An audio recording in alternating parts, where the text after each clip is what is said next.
So often it happens with us that we live under this constant fear and anxiety that what if we lose everything that we have? And we're talking about our relationships, material wealth, all the possessions that we have. What if we lose all of them? What will happen? And in order to avoid that terrible scenario, a lot of us work day in and day out so that we never find ourselves there. We don't lose our job, we don't lose our houses or relationships. But still, the fear doesn't go away because the fear is not out there, the fear is in our minds. And how do we deal with that challenge? Once again, so often as we does in this podcast, we go back to literature.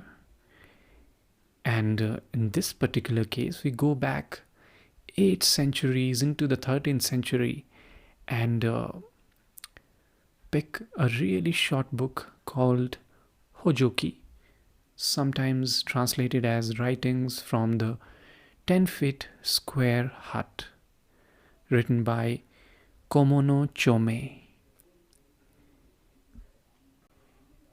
And it is there that we might find some of the answers to the earlier stated problem. But before we get to that part, let me tell you a few things about Chomei. He was born in 1155 AD and he was from a privileged background. The family was working in a shrine in Kyoto. Kyoto at that time used to be the capital. And slowly he also started his career as a poet. And he did pretty well there, especially in his 20s when he published quite a few of his poems with the ruling establishment. He was pretty much a part of it. But then a lot of things went wrong. His career went downhill, and eventually he ended up losing all that he had. And he had to move to a remote place, built himself a really small hut, lived there for the remainder of his years. And that's where he wrote this book. And that's why I feel it can help us overcome that fear. That what if we lose everything? Where will we go? What will we do? How bad would life be? It turns out not so bad. The book has, although it's a very, very short book, as I keep saying, it still has 3 sections. In the first section, Chomei describes about all the terrible events that have been taking place in the city. There were fires, then there were storms, a lot of things went wrong, and eventually a lot of damage was done to the city. That was the first part. In the last part, he describes the opposite experience when he moved in the hut in a remote mountain place and how he lived there, pretty much like a hermit. So that's the third part. And in between, he talks about the human condition. And throughout these sections, starting from the very first lines, there's this philosophy, underlying philosophy of Chomei, where he keeps pointing out the transient nature of life, which I think it comes from his Buddhist background. He became a Buddhist monk at around 1202, 1204. And if you follow his writings, you find that certainly the philosophy has been expressed very clearly. Let me read the first few lines and you can get some idea about the philosophy. It says, "The flowing river never stops, And yet the water never stays the same. Foam floats upon the pools, scattering, reforming, never lingering long. So it is with man and all his dwelling places here on earth. So you can see that idea is the famous line, right? That you never enter the same river twice because it's constantly changing and it's still the same river. And it asks so many questions about our own identity that we are constantly changing. Every atoms of us, it's changing. So that's the underlying Buddhist philosophy that goes on, that you don't have to hold on to things so rigidly. You don't have to be a slave of your attachments. It just happens. And as you can see, it's the writing is more poetic, although this is the translation. And if you read the Japanese version, it feels more like prose, but the attempt had certainly been there to put it more poetically, and that's why in the translations also you find that poetic element. So as I was saying, coming back to this work, it starts in the first section with the different kinds of tragedies that took place in the city.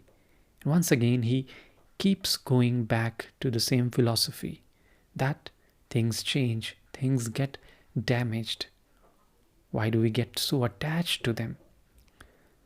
So let me read a few lines where he talks about how houses they got damaged during the fire. He says, "In our glorious capital, the rooftops of the houses of the high and lowly stand in line and seem to jostle for prominence.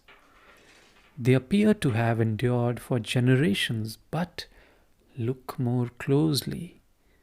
Those that have stood for long are few indeed. One year they burn down, and the next are raised again. Great houses fade away to be replaced by lesser ones. Thus, too, those who live in them." So you can see the idea that the material world slowly keeps evolving, changing. And so are the dwellers in it, so are the humans. They get replaced, they themselves change over time, and then they also get replaced. So the idea of impermanence.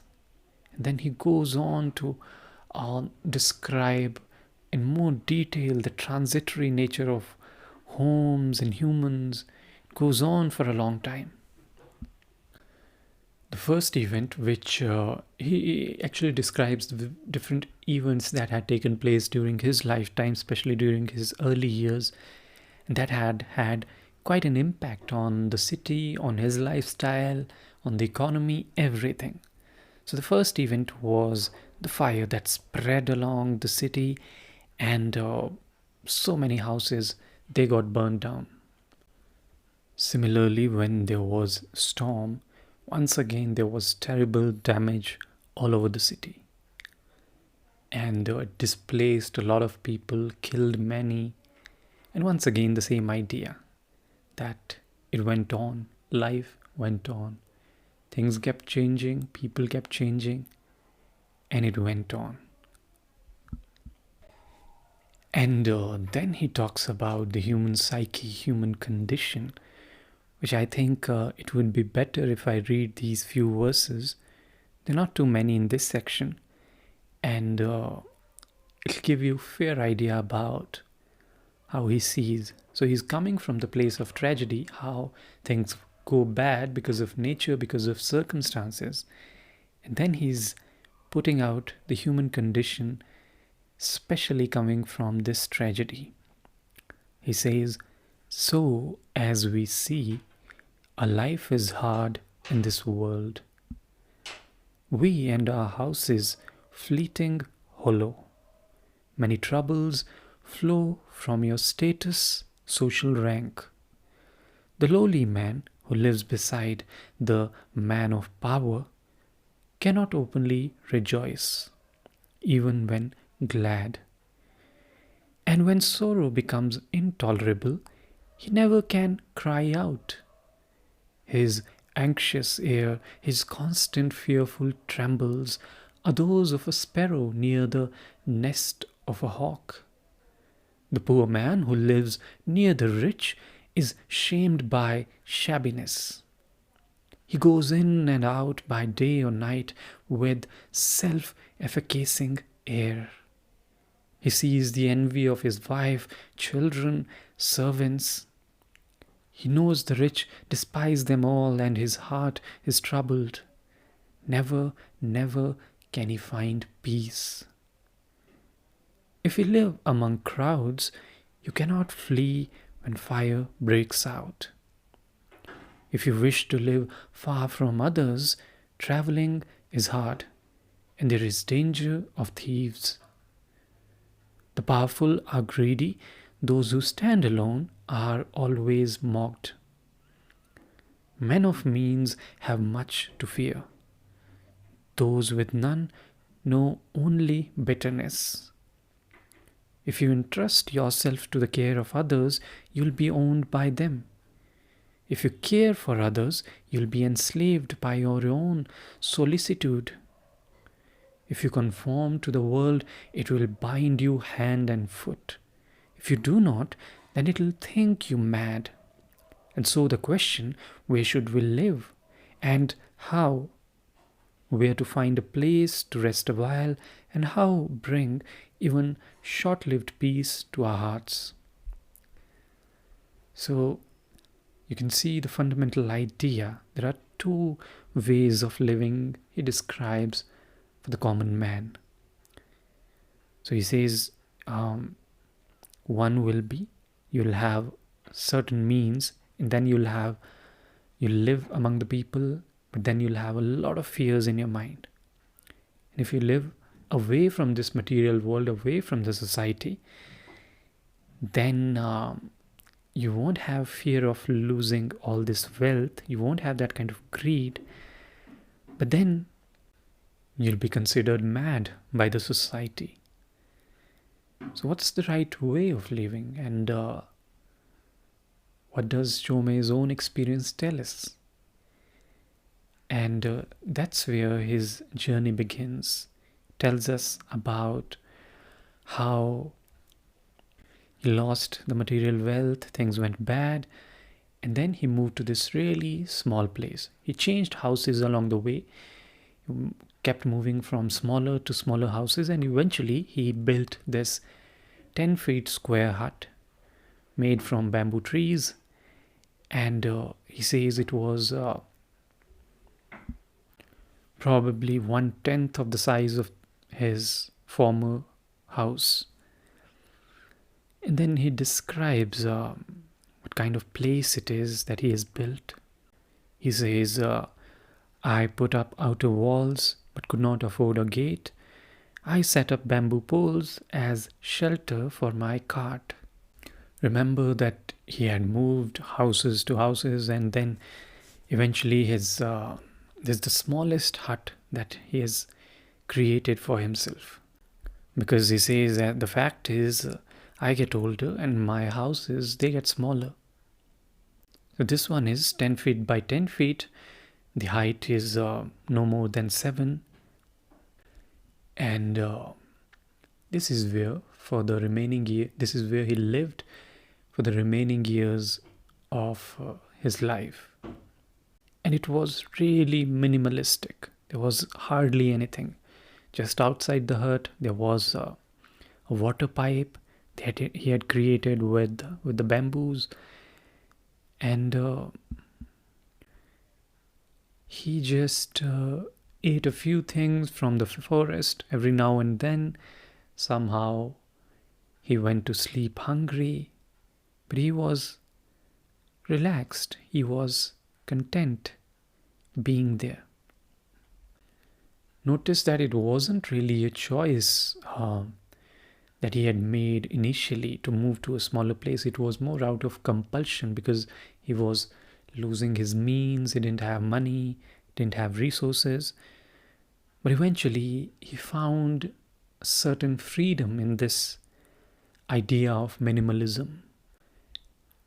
One of the things that we learn through his writings is the sheer beauty of simplicity of the world that we live in. Sometimes we get so attached or so overwhelmed with the idea of all the things of beauty happening around us, all kinds of buildings, structures, human activity, that we miss out on simple joys of life. This is where uh, Chomei's simplicity in his later years that kind of reminds us that beauty is available to all of us at all times. You just need your mind, your eyes, your ears to observe it. So he talks about how he plays certain songs and he's not bothered about whether he's skilled or not, because he's not trying to please anyone's ear. He's just playing these songs for himself. And this singing is giving sustenance to his heart. And he's listening to the music in the forest. And there's hardly anybody around. He says there's a little boy who visits sometimes, who's 10 years old. And occasionally he gets to see a few villagers or certain shepherds, and that's all. He's just happy there in the forest, picking buds and shrubs and sometimes even herbs. And the days just go on. Sometimes he says, on quiet nights, I recall friends while looking at the moon through the window. I listen to the distant cries of monkeys and tears wet my sleeves. So it's not really that he's just having an amazing time out there. It's just that he's feeling those simplest of things deeply. And I think that's a very good message, that you don't really need things of luxury to experience beauty, happiness. They can be experienced through simplest of things. All you need is certain time at your hands, and you just need to open your heart, your mind to all the possibilities around you, and you'll experience all things around you very deeply. He also confesses that when he came here initially, he did not plan on living for long, but then he found the beauty of simplicity and how beautiful it can be to experience nature in its raw form. And I think the message is quite interesting here, that all our happiness, all our experiences, all that is there in life depends so much with the minds that we perceive it rather than the outside world that is there for us to experience. We just need to work on our faculties. And even if we have nothing, coming back to the original question that we had in the beginning, what if we don't have anything? What if we lose our houses? What if we lose our jobs, relationships? What if we really don't have anything? Just like this man who didn't have anything. What if you had to move to a remote place where you have to build a small hut for yourself? How will you live? Would that be terrible? Would that be too bad? Not really, Chomei tells you. It can be beautiful. You can experience life in its truest form if you allow yourself to. Just towards the end, I'm going to recite a few verses, a few lines from his writing that really tells about his experience, his wisdom there. So he says, I know my needs and know the world. I wish for nothing and do not work to acquire things. Quiet is my only wish, to be free from worry, happiness enough. People in the world do not build houses to suit their real needs. They build houses for wives, children's retinues, or they build for friends or those around them. Some build houses for masters and teachers, and even for their treasures, oxen, and horses. I have built for myself alone. That's an interesting message, right? That sometimes we get so focused or attached with the worldly things, the ideas of the society, that we just lose track of what we truly want, what kind of things that we truly enjoy. And we should ask ourselves this question frequently. Then he says, the world today has its ways and I have mine. I have no companion here and no attendant either. Even if I built bigger, who would I receive here? Who would I have to let to live in it? In their friends, people like to see a certain affluence and the ready smile. They seldom care for warmth or truthfulness. So why not find your friends in song and nature? Servants value tangible rewards as well as constant favors. They seek no care or sympathy, nor contentedness or harmony. Why not be your own servant? But how to be a servant? When there is something to be done, employ your body. It is hard, yet simpler than using someone else and being obliged. When you need to go somewhere, use your feet.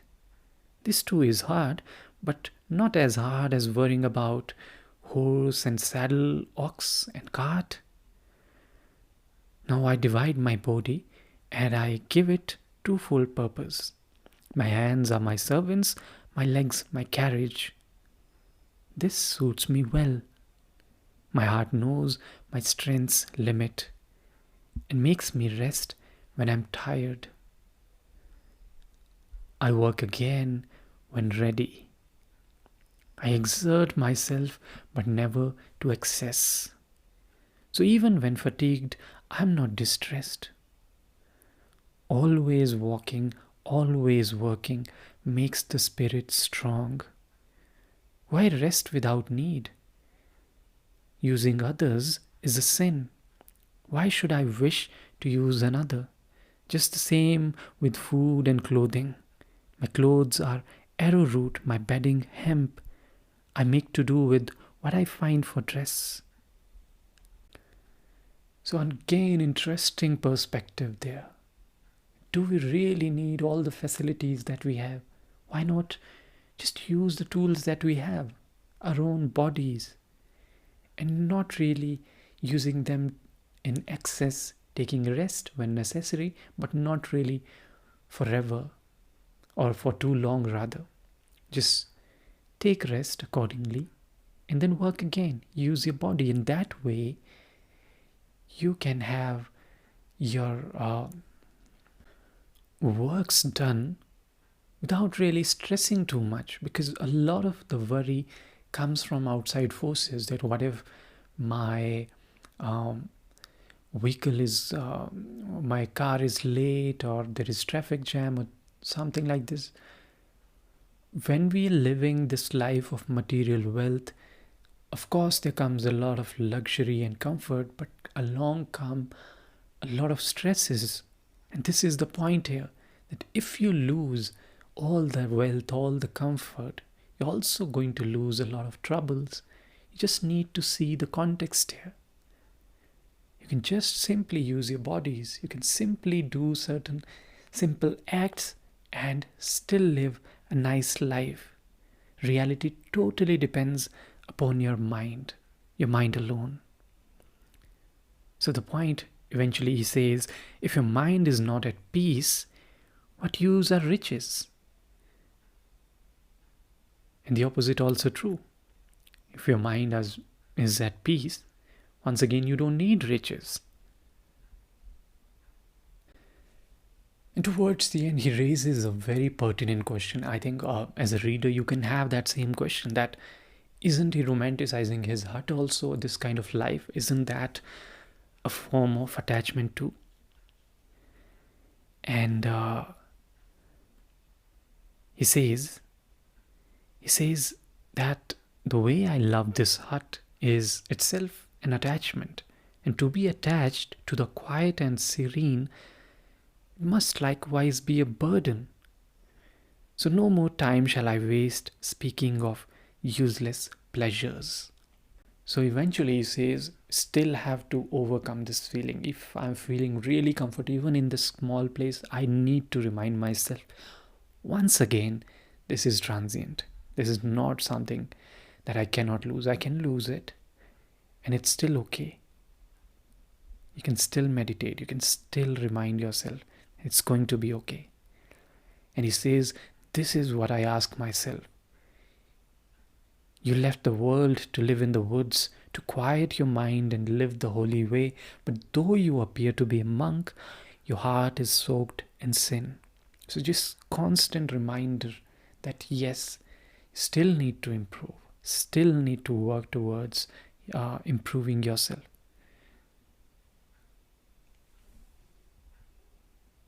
So once again, then he finishes along with these lines and just says that he's returning to offer prayers and then to the silence. This is where it ends. It's so beautiful, isn't it? The idea that you go back to silence, you go back to the simplest of things. Just leave everything aside. If you have this fear of losing certain things, as I said, whether it's people, jobs, material wealth, house, anything, you can still go back to yourself. You can still pray. You can still meditate. You can still enjoy the silence. You can still have the beauty of this world all around you. Don't have to worry. It's a bit of a stoic approach. The Stoics used to do that you have certain fear about anything, about your death or anything. Just imagine it. Every morning you wake up and you imagine the worst is going to happen. And so what? You can still deal with it. You can still have gratitude for certain things in life. And that way, however pessimistic this approach sounds, you're still prepared for it and you're grateful for life, for whatever you have, because things can go wrong at any point. The universe doesn't owe you anything. Whatever you have is just a gift. And that's the beautiful message that you find in this book. Really short one, as I said. And it's a small and simple text that you keep going back to again and again. And you'll find the profound wisdom and beauty in it. So with that, I will take your leave. Thank you very much for listening. And I'll catch you the next time with another interesting and beautiful text or a book.